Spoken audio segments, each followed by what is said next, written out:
Hey everyone, it's Alison Heikkila. Thank you so much for joining me. Today we are going to make a Meowshroom cat card. You might have seen the other day I had gotten an amazing prize box from Ink Road Stamps, and this mushroom set is one of the things that was in it, as well as the Wildflower paper pack from Altenew.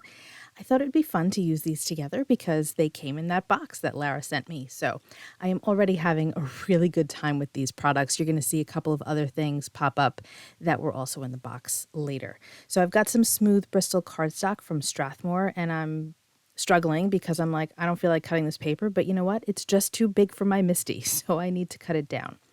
I'm cutting it in a wide kind of berth because I plan on using a die cut with this stamp, and I want to make sure that I have enough room for it. Since this is a brand new stamp set, I want to get off any of the mechanical gook that could be left. This is the die set that I'll be using. It's the Essential Arches from Spellbinders, and I'm using the fifth smallest die. There are so many dies in that set, it's fantastic. Anyway, I was rubbing it on my arm just to get off any residue that could have been left on the stamp from when it was created, and now I'm stamping it with VersaFine Clair ink in Nocturne. I love this ink, as you probably know if you've been to my channel before, and it's definitely a favorite of mine. Now I'm just cleaning it off. You can see how nicely that's stamped, even though it was a brand new baby. So now we're going to use some Zig Clean Color Real Brush pens to color this little kitty in. And I did take a look to see if there were some pink mushrooms out in the world, and there are. So I am starting off with Shadow Pink, Blossom Pink, and Dark Blossom Pink. That's 205, 204, and 203. We're going to start with the cap of the mushroom. And again, I did look up to see if there were pink mushrooms. Mushrooms come in all sorts of cool colors. I happen to really love like the turquoisey blue ones that I've seen, only in photos, unfortunately, but they're really cool. And I knew there had to be some kind of pink. So there's a whole bunch, and these shades of pink that I chose are pretty similar to some that I've seen. I don't remember what they're called. I'm sorry, but you know. And even if there weren't, it doesn't matter because this is a mushroom cat. So really, we can do anything we want, right? So I started off with that palest shade, went across the whole thing just to get my paper kind of saturated. Then I went in with the medium to the darkest shade, and now I'm going back through to blend those colors out. I found that the shadow pink wasn't quite pink enough for me. So I grabbed Pink Haze. That's what I've got there. And I'm going over that lightest area again just to make it a little bit more pink. I probably could have gone with, I don't know, I forget the name of it. It's something almond pink. It's from the original 80 set. That would have worked too. Sweet almond pink, maybe? Anyway, that would have worked too, but I happen to have this shadow pink with me, the Pink Haze. So I just went with that. Now we're going to work on the kitty part of it. And let me grab my colors again. I have Warm Gray 3, which is 907, Light Beige, which is 74, and then Medium Beige, which is 76. And you might have thought at first, that Warm Gray 3 is pretty dark. It doesn't matter. When we go over it with the Medium Beige, you can see how nicely it lightens up, but it keeps that warm gray tinge to it. I thought that the beige would have been too beigey, I guess. So I needed a gray to kind of tone that color down a little bit without it being too gray. So, we play with color. That's what I like to do. I went too heavy with the color where the arms are, so I grabbed the blender. I use this way more than I thought that I would. I used to just use water and a brush, but having the blender is really convenient. So thanks to my husband for getting me that blender because I really do use it a lot. Cleaning up a couple of those white areas because I had gotten some pink in there. And now our little kitty is done being colored. Now I've got that, again, fifth smallest die. I think I said that right. And now I'm going to just run it through my die cut machine really quickly. So look at how cute that is. It's a great shape for this little cat. I think it's really cute. So now I've got the set again because we're going to use them again to die cut our pattern paper. So here I'm choosing a couple of them, picking them out. This one here, the back side of it that we're using that, reminds me very much of an Ink Road stamp set.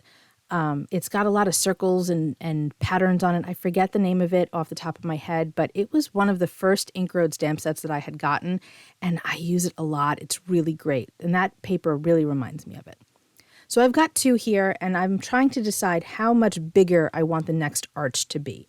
I wind up going with, all right, you ready for this? The 8th smallest and the 11th smallest. I wanted the paper to show. I didn't want it to be really skinny little, strips or small interims. I wanted you really to be able to see that pattern from each of those papers because they're so nice, and that, I chose them because they worked so well with the colors I used for the Meowshroom. So I'm grabbing the next one. Again, that's the 11th smallest. At this point, it probably would have been better to count from the other direction, but, play with what you've got, figure out the sizes for yourself. If you're not using the Essential Arches dies, you probably have something else in your stash that you can use. But I just thought that this was a fun shape to work with. And this is a new die set for me, so I really wanted to break it out and play with it a bit. And I thought it worked really well with the shape of the stamp. Now I'm trying to figure out how I want to use this. I've chosen my sentiment, which is from that set, and it says, "There is so Meowshroom in my heart for you," which is just adorable.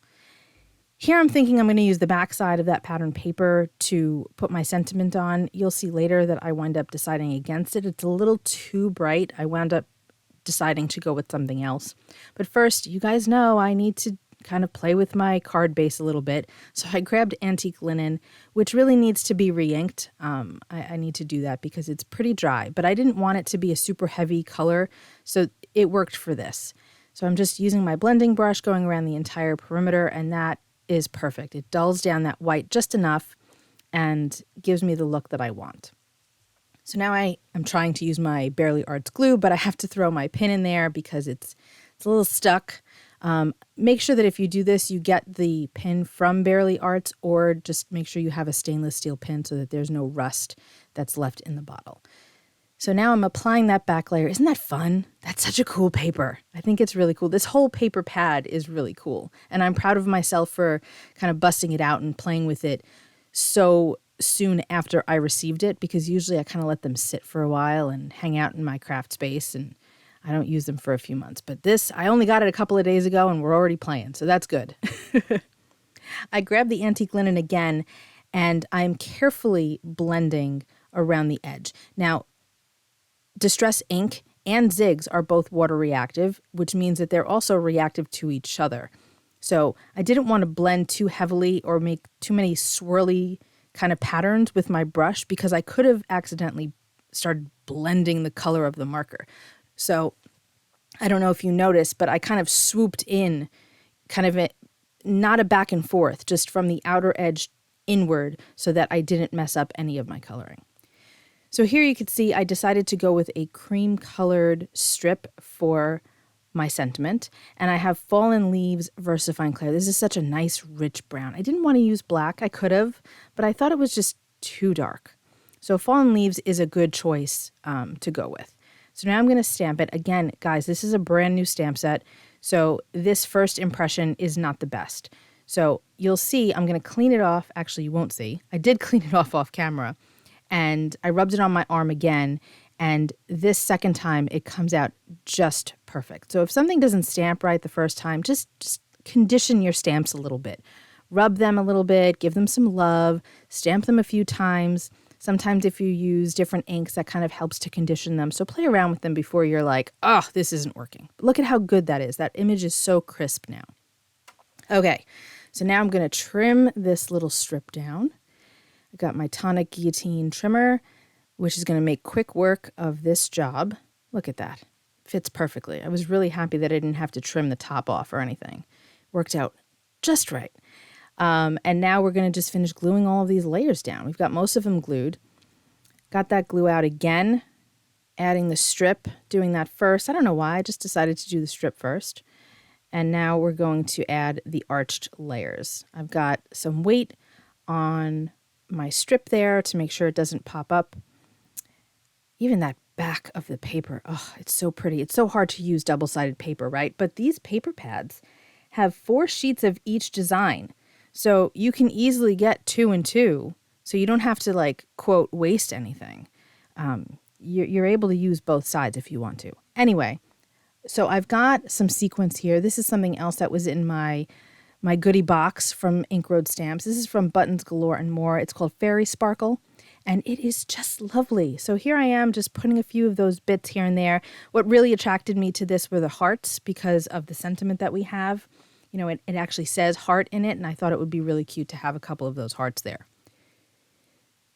So now I've got them all set up. I didn't make you watch me struggle through this whole process, but now we're going to glue things. I've got my On Point glue. This is my favorite glue for adhering sequins and rhinestones. It's from Imagine, just like the VersaFine Clair.